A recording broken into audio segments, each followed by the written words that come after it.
saw an old man in a veteran's hat at the service station pumping his gas. Pulled up beside him, blaring beside Merle. He said, "There's still some good in this world." He said, All right. Savannah, you ready? We'll go ahead and start. Okay. Hello and welcome to Telling It Like It Is, UGA Extension and Southeast District's newest source for local, unbiased, research-based information about Georgia's #1 industry, agriculture. As always, our host for this podcast is myself, Blake Carter from Effingham County, and then Savannah Tanner from Emmanuel County. And this episode, we were thinking what could be more summer-esque than talking about one of our favorite commodities that we get fresh in the summertime, and that's watermelons. And so Savannah and I have brought aboard for today's episode two really big agents in the watermelon area and their expertise. And we just wanted to have them on to kind of field some questions and talk through it. We have Colby Royal from Telfair County, and we have John Bennett from Wilcox County. So John, Colby, thank you both for joining Savannah and I. We really appreciate it. And we look forward to kind of hearing some of y'all's thoughts. And we also, and just at the end of the episode, before we close out, we'll have another segment with a fan favorite, Ashleigh Geurin from Evans and Candler County. And she's going to talk a little bit on processing vegetables, cleaning them, and all that good stuff, putting them up as we get through the summer in our gardens. So before we get to her, Colby, John, thank you for joining us. To start with, for both of y'all, if y'all don't mind, tell us a little bit about your experience, why, how long you've been working with watermelons, and then how impactful they are in y'all's own counties, and then also to the state. Go ahead, Colby. Okay, so I actually grew up on a family farm. My uncle, he had several hundred acres of watermelons. I think I started at about 12 years old. So I've always had an interest. And it's been relevant. So I've been serving Telfair for right at 10 years, and we have about 2,000 to 2,200 acres of watermelons each year, with about 9 full-time farmers that grow those. So it's a big thing around here. Of course, everybody knows somebody that grows watermelons, and they're highly sought after. Actually, Telfair, even though it's not close to Crisp County, so hour or so away, we're still pretty big in the watermelon production. I think we're somewhere in the top 5 to the latest of my latest research. So that's a little about me. Yeah, so I've been in Wilcox County for a little over 5 years now. I grew up in around agriculture my whole life, never really dealt with watermelons per se growing up. I didn't really get involved with commercial watermelon production until I got into Wilcox County. But like Colby said, Wilcox County's up there in that top 5 range for watermelon acres in the state. I think last year we were around 2,500 acres, and I think this year we're going to be bumping 3,000 plus with the increase in acreage that we've seen from this past year. But as far as impact goes, this is some of, I've got about 15, 16 producers in my county, and it's their bread and butter for those guys that do produce those acres of watermelons. I mean, I've got guys growing anywhere from almost 900 acres down to, 150 acres, and that's what they live, eat, sleep, and breathe. Yeah, I pulled up, just while y'all were talking, I pulled up the farm gate, and y'all were right. I mean, y'all are up there. Telfair, you're actually, Colby, you're ranked 3rd right now. And then Wilcox, y'all are ranked 6th. So y'all are real close together there. Very big players in the game. And just for reference for folks, when they're talking these acreage, right, you might be thinking, well, what's that account? What does that equivalent in terms of like money or monetary value? Just for a point of reference, in Telfair with ranked 3rd, they're contributing about almost $16 million in farm gate value to watermelons, and about $15.5 million for Wilcox. So both are very, very into the watermelon game. Because of that, what are some of the things that y'all have gotten into when it comes to research? I know y'all are very big and y'all do some research projects as it relates to watermelon. Can y'all both talk about some of the stuff y'all are working on? So, fusarium wilt, that's an animal that we cannot tame. So a lot of guys have to use grafted plants or either leave those fields out that has a history of fusarium wilt, because what we have found and what studies have found is basically it doesn't die in the soil. It can remain year after year after year. And it actually is inoculated through being spread by disc and plows and things like that. So there's some ways to mitigate the threat. You can do Proline at transplant and then come back with Propulsor Mirvis, but it's still rolling the dice. That's the biggest thing that jumps out to me is that's the most important research that is going on right now. But then again, being that if a farmer has a history of it, they're not going to plant that field with fusarium wilt. They're not going to plant that field in watermelon. So I personally don't have a whole lot of research in that because of that scenario. But that's as far as John's probably going to add a lot more. But as far as the biggest threat that I see, that will be fusarium wilt.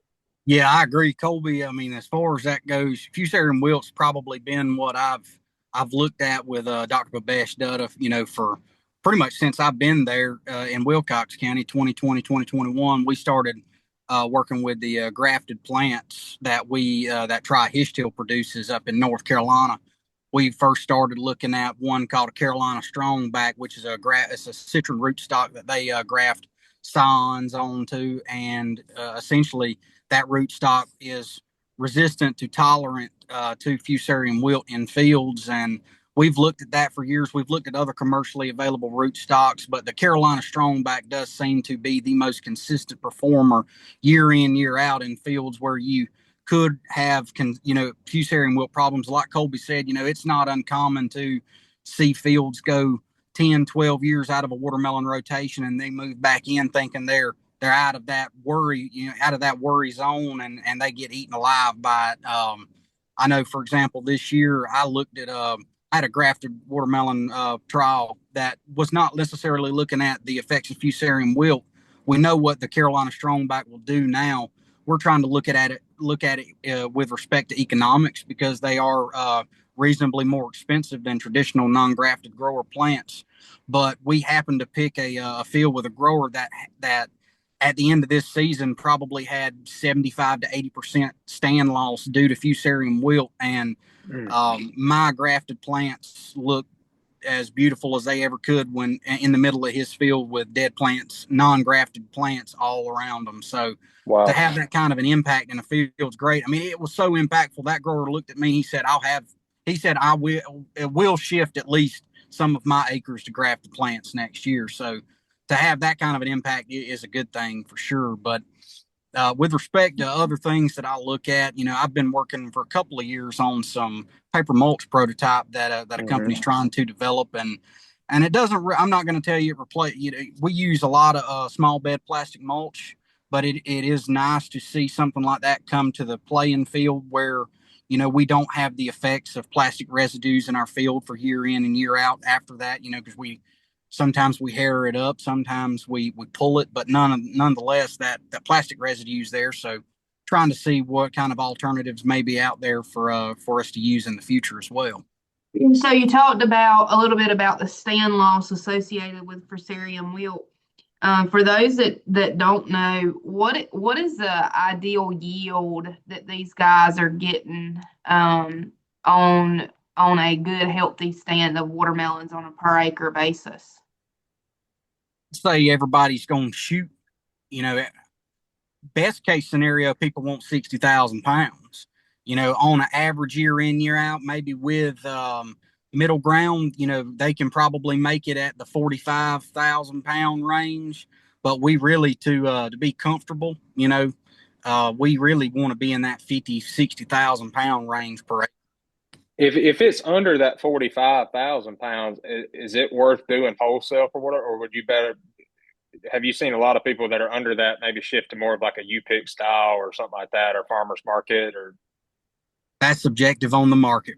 Blake, because if it's 25 cents or, last year when we were running 22 cents a pound, you can make money at 40,000 pounds. But this year, you ain't going to make it, because that price just isn't there in the market. So it's extremely subjective.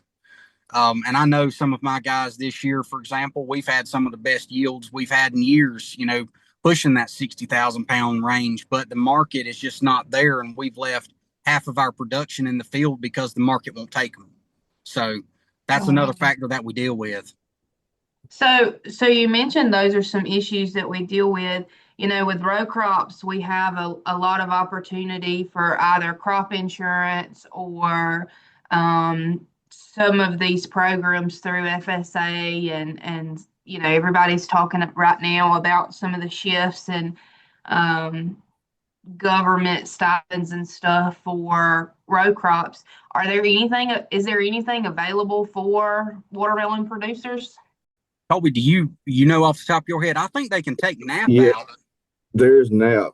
They can do that, and it is essential that they get that, especially in a year like this year. I actually have.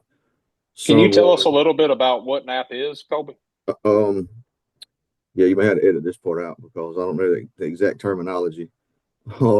But it's just basically a safety net, kind of like crop insurance, but you can't get actual crop insurance on produce, to my knowledge, anywhere. I don't think you can. Yeah, that's the thing about it, because the input cost is so high, and John can back me up on this. I mean, they have so many thousands of dollars per acre, and they want us 7 days a week, and we'll take a phone call pretty much every day of the week at some point. But the disease pressure can be so bad when we get these rains and these windstorms that a field can look fantastic, say on Tuesday, and then downy mildew or anthracnose comes in, and by Friday your vines are on the ground, all the fruit's exposed, and that sun, we call it the bear in the sky. I mean, it's burning them, especially when you get to end of June, early July. So that's an issue too that we have to consider. How long's the growing season? Did y'all mention that? About 80 days typically. There's some varieties in the late 70s, some go into the 90-day maturity. But typically they go in the greenhouse for about 5 weeks to come out and are transplanted, usually start around March 15th and try to get past that last frost. I have some guys that go March 1st and try to catch that strong market because it's a little more guaranteed early on in the year. But in July 4th is the goal to have the majority of them gathered, because traditionally the market kind of falls off after the 4th. The demand is not there, and the transportation becomes an issue. But I mean, there's times when the market does increase after the 4th, and that's what we're hoping this year is going to bring, because last year and the year before, I mean, these watermelon guys could have bought a private island, a small island somewhere. But this year it's tight. It's tough. It's all about volume. And with the disease onset we've had this year, it's made it even more challenging. So maybe John wants to add to that. No, I mean, I agree with Colby, with respect to disease pressure. I would say this has probably been one of our most challenging disease years I've had, and since I've been here, with respect to other diseases beyond fusarium wilt. I mean, we had a breakout of downy mildew in Wilcox County the first week of May, which that doesn't happen normally. Don't know how it got there. Still ain't figured out how it got there. And but now when you start spraying things like Arondis Ultra and Randman and Illumin 3 weeks early, that's money. That's money we don't need to spend. In a year like this year, we didn't need to spend, but we had to, because we had to protect that crop. And I mean, we've had anthracnose breakouts this year that have pretty well, we've walked away from some fields this year because of it, just because of the concern for spreading it to our other areas. And, with the market the way it is, you can produce a phenomenal crop and it can get to wherever your load's going in Illinois or Iowa or New York, or, I'm just naming random places, and they can open that trailer up, find a blemish on a watermelon they don't like and reject the load. And then that farmer's got to eat it. So there's another factor that goes into that market play, where sometimes it doesn't matter what you do, you hit the home run. Sometimes it doesn't matter what you do, you're going to fall flat on your face. And I kind of I this think year we're stumbling.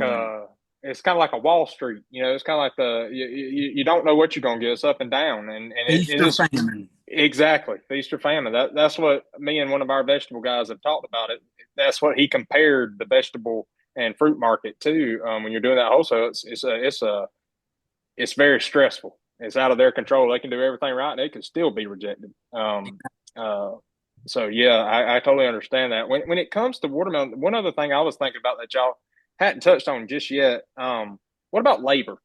How's labor been for these guys? Subjective. Yep. Depending on the volume that you have, they pretty well can have the consistent labor that they need, but it's not always a guarantee. Yep. The H2A workers get taken where the work is, where the money's at, and if you don't have what they need to make their day's worth, they're going somewhere else. And that we dealt with that some this year. I agree with John on that. Actually, we faced some challenges this year with not being able to get labor in time. Yeah, we did Several too. farmers here, I mean, the melons were ready and starting to burn, but the labor just wasn't here. So we were probably delayed a good week and a half, maybe 2 weeks in some fields that needed those, that crown fruit to come off.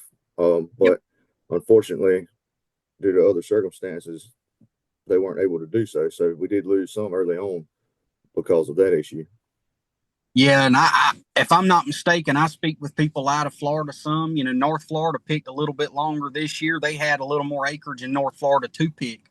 So they were delayed in working their way up to us. And one thing we noticed this year, kind of like Colby said, we were delayed in our crops. So our first cutting coming off was a larger than normal melon for our market. We typically try to harvest. Our money's typically in what we call a 45 count melon, which is going to be in that 14 to 17-pound range melon. Well, when they sit out there for another week or two, it doesn't take much for a watermelon to get into that jumbo size, and the market was just dead for them this year. We left 30,000 pounds in some fields per acre out there, because simply not because they were bad melons, just because the market would not take them. And that was a lot due to the fact that we didn't have pickers there in time to get them off the vines. That's awful. That's tough. Savannah, I know you were telling me you have one more question for him real fast? So we're gonna start working into transitioning to Ashleigh, our next speaker. But I love watermelon, and a lot of times that's what I eat for lunch and during these hot days. But in fact, there's one on my desk if you can't see that behind me. But can we talk a little bit about the difference between the seeded versus the seedless as far as taste goes for some of the consumers that are going to be on here? Well, a seeded is a diploid and a seedless is a triploid. You have to have one to pollinate the other.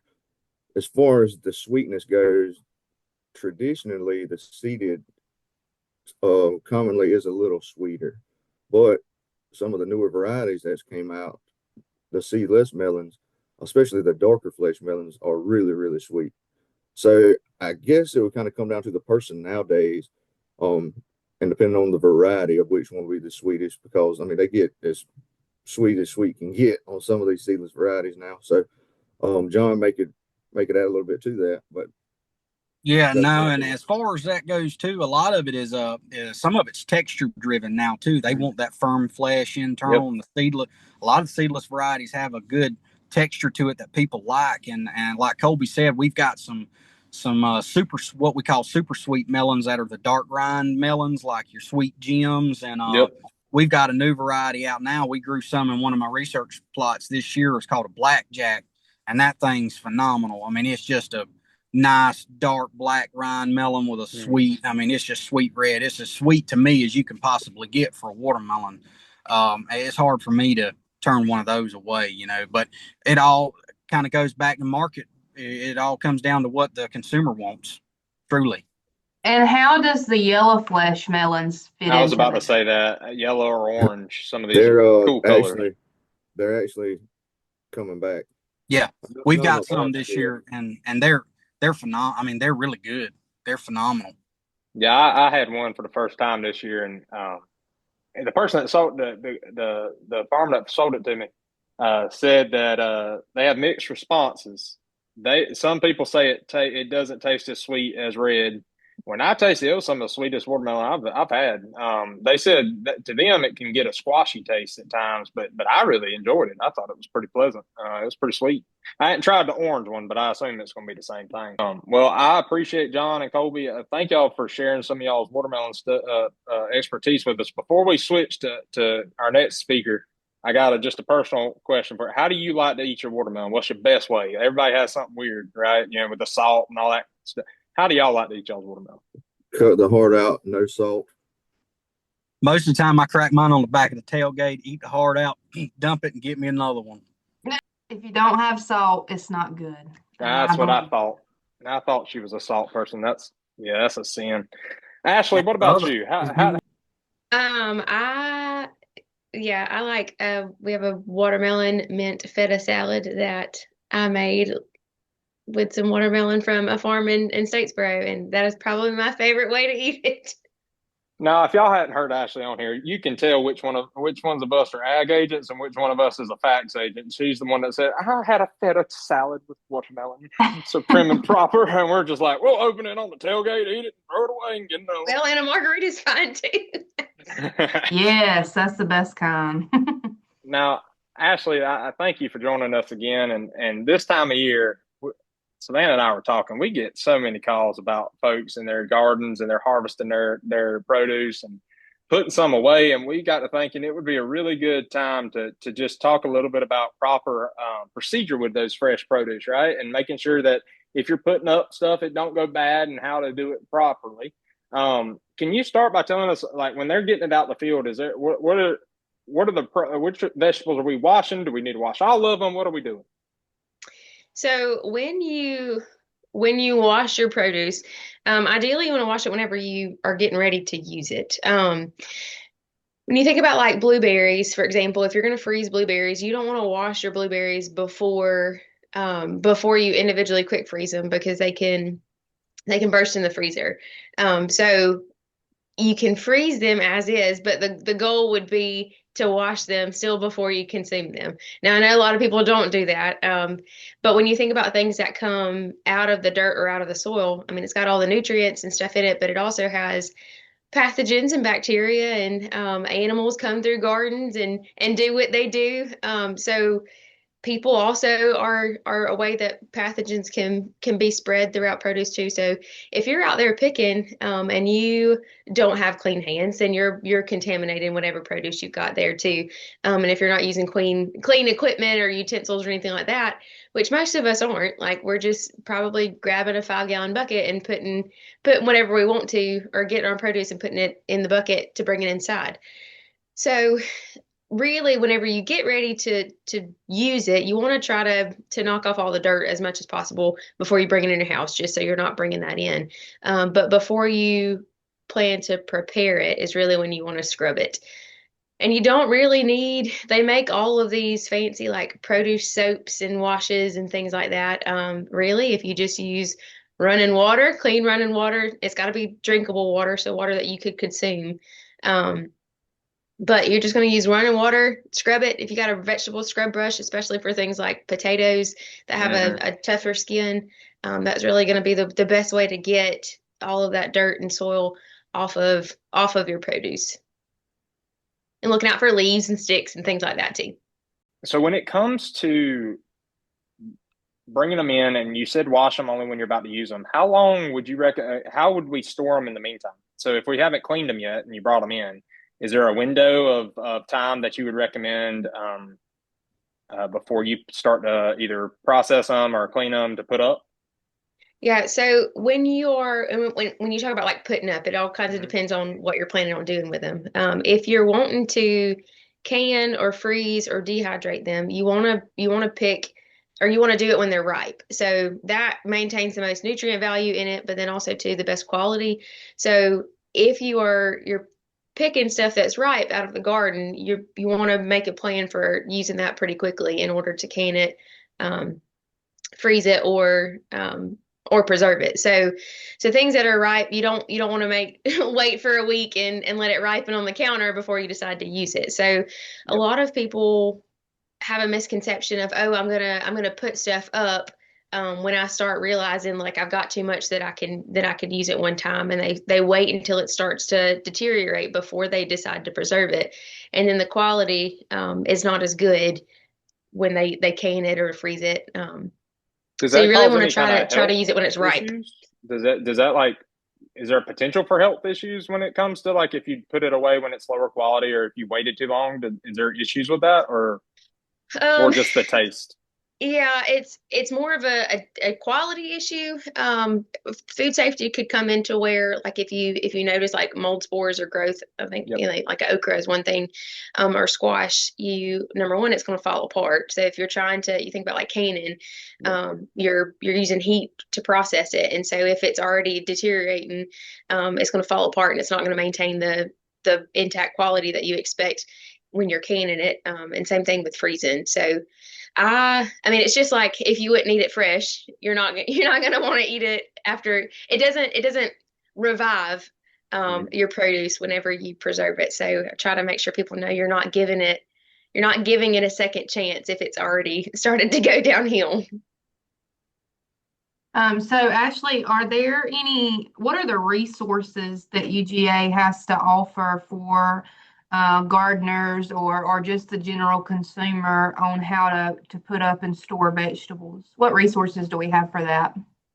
So UGA actually runs the National Center for Home Food Preservation website. So there's a whole website, and they have recently done a makeover on the website. So it's very aesthetically pleasing and also very user friendly. So you can find anything on there from canning, making jams and jellies, pickling, fermenting, freezing, drying, curing, or smoking, and then also just general storage. So the website is a great resource, but then also too, we have a book. It's called So Easy to Preserve.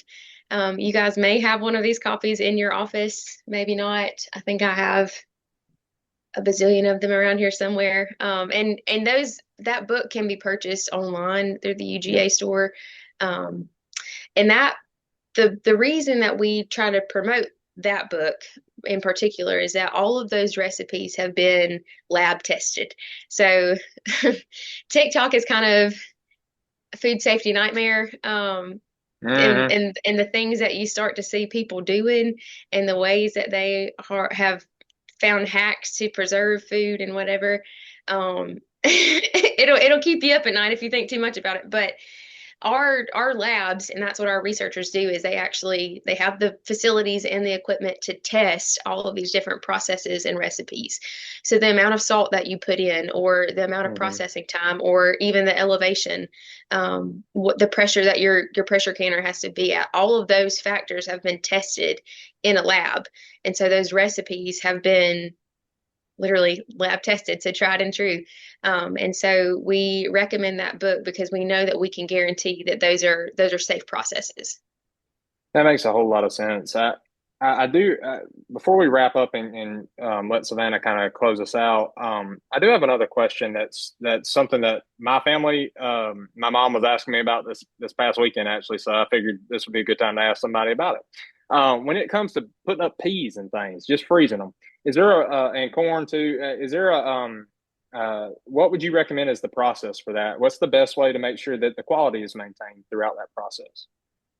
So if you're wanting to freeze, which you know, you got to have a lot of freezer space this time of year, and we just went through this at my house too with trying to get corn out that we had for a couple years and ended up putting fresh corn in. But you always want to blanch your vegetables before you put them in the freezer. And what blanching does is you're kind of starting the cooking process, but you're also stopping the cooking process really quickly. So when you blanch peas or corn or whatever else, you're boiling the water, and then you are basically stopping the ripening process, and then you immediately put them in ice like an ice bath or ice cold water. So you bring the heat up, and then you immediately put it in the ice bath, and so that temperature shift is what kind of stops the process, and so that's what keeps it keeps it fresh, which again, if you're using stuff that's gotten overripe, even during that process, you're going to be able to notice that either the coloration of things doesn't look quite the way they're supposed to, or things get kind of stringy. So that's why it's good to use fresh, ripe produce, and not your leftovers. That makes sense. I appreciate that, and I know folks that might be on here waiting for canning and some other preservation techniques and stuff. We'll say that for another episode, because I think we could go down a whole rabbit hole with that kind of stuff. But I definitely think we'll revisit that in the future. I appreciate you joining us and giving us some insight. You're always pretty fresh with the facts. You know what I mean? Get it? Nudge, nudge. Anyway, Yes, Savannah, if you want to close us out, you can go ahead. I do just want to point out a cool thing that it's not specific to Emanuel County, but there are a lot of counties in the southeastern portion of Georgia that actually have canning plants and food processing facilities.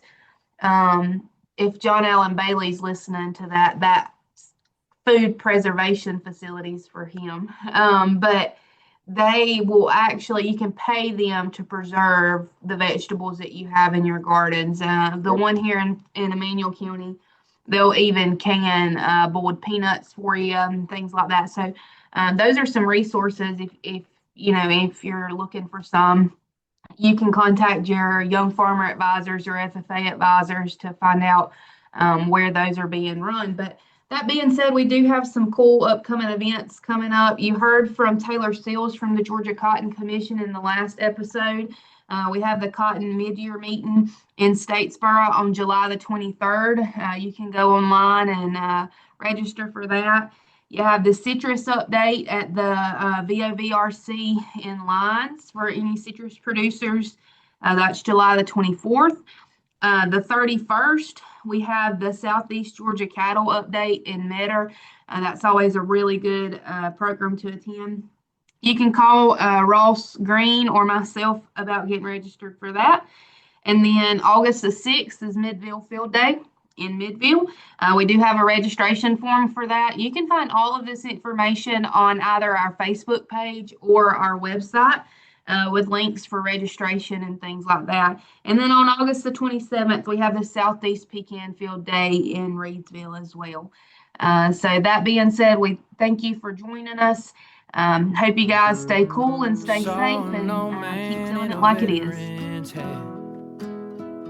At the service station pumping his gas, pulled up beside him, blaring beside Merle. He said there's still some good in this world.